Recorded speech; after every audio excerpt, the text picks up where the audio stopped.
ಎಲ್ಲರಿಗೂ ನಮಸ್ಕಾರ.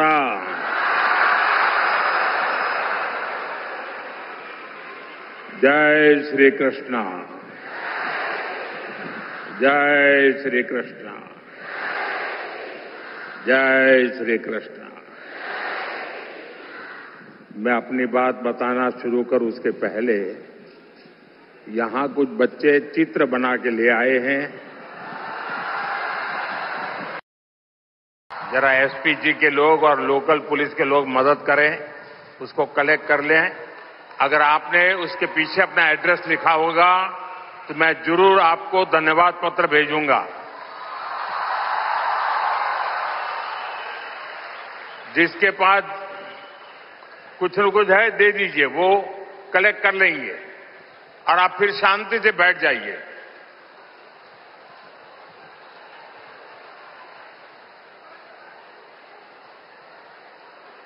ये बच्चे इतनी मेहनत करते हैं और कभी कभी मैं उनके साथ कभी अन्याय कर देता हूं तो दुख होता है मुझे.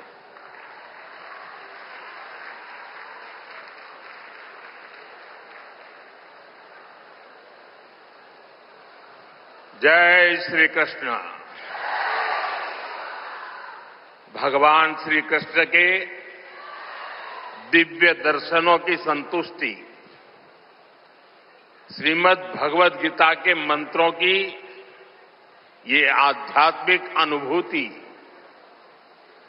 और इतने सारे पूज्य संतों, गुरुओं की ये उपस्थिति मेरे लिए परम सौभाग्य है.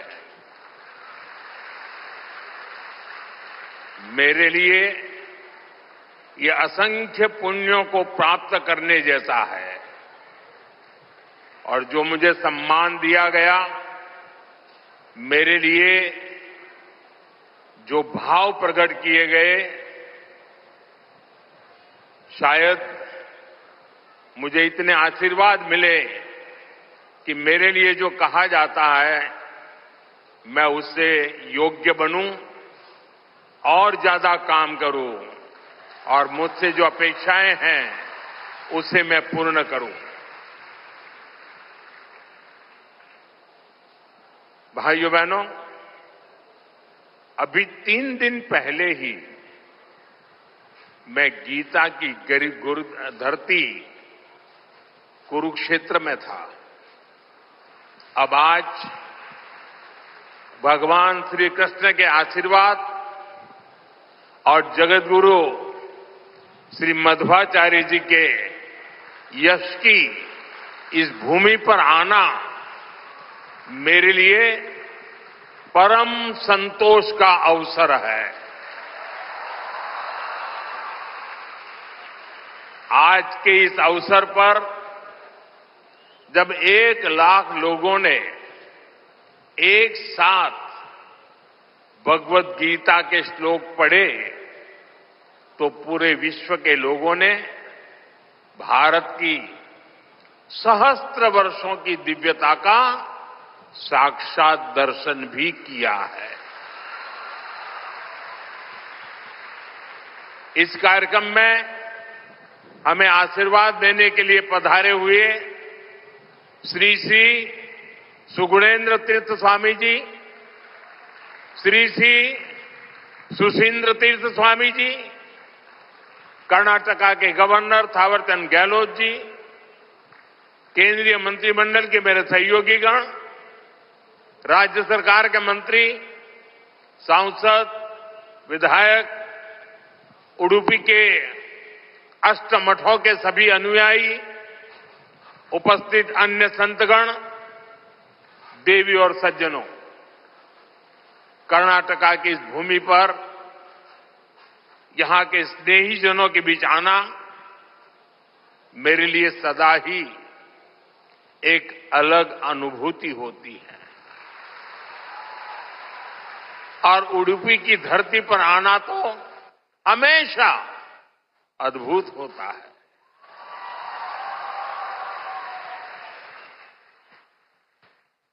मेरा जन्म गुजरात में हुआ और गुजरात और उडुपी के बीच एक गहरा और विशेष संबंध रहा है। मान्यता है कि यहां स्थापित भगवान श्री कृष्ण के विग्रह की पूजा पहले द्वारका में माता रुक्मिणी करती थी। बाद में जगत गुरु श्री मध्वाचार्य जी ने इस प्रतिमा को यहां प्रस्थापित किया। और आप तो जानते हैं, अभी पिछले ही वर्ष मैं समुद्र के भीतर श्री द्वारका जी का दर्शन करने गया था। वहां से भी आशीर्वाद ले आया। आप खुद समझ सकते हैं कि मुझे इस प्रतिमा के दर्शन करके क्या अनुभूति हुई होगी। इस दर्शन ने मुझे एक आत्मीय आध्यात्मिक आनंद दिया है। साथियों, उडुपी आना मेरे लिए एक और वजह से विशेष होता है। उडुपी जनसंघ और भारतीय जनता पार्टी के सुशासन की मॉडल की कर्मभूमि रही है। 1968 में उडुपी के लोगों ने जनसंघ के हमारे वीएस आचार्य जी को यहां की नगरपालिका परिषद में विजयी बनाया था। और इसके साथ ही उडुपी ने एक नए गवर्नेंस मॉडल की नींव भी रखी थी। आज हम स्वच्छता के जिस अभियान को राष्ट्रीय रूप देख रहे हैं, उसे उडुपी ने 5 दशक पहले अपनाया था। जल आपूर्ति और ड्रेनेज सिस्टम का एक नया मॉडल देना हो, उडुपी ने ही 70 के दशक में इन कार्यक्रमों की शुरुआत की थी। आज ये अभियान देश के राष्ट्रीय विकास का राष्ट्रीय प्राथमिकता का हिस्सा बनकर हमारा मार्गदर्शन कर रहा है। साथियों, रामचरितमानस में लिखा है, कलिजुग केवल हरिगुण गाहा,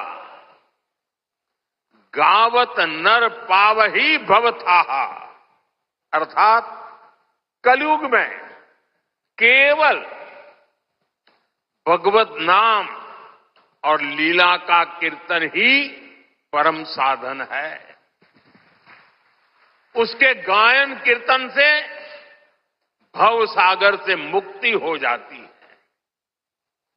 हमारे समाज में मंत्रों का, गीता के श्लोकों का पाठ तो शताब्दियों से हो रहा है, पर जब 1 लाख कंठ एक स्वर में इन श्लोकों का ऐसा उच्चारण करते हैं, जब इतने सारे लोग गीता जैसे पुण्य ग्रंथ का पाठ करते हैं, जब ऐसे दैवीय शब्द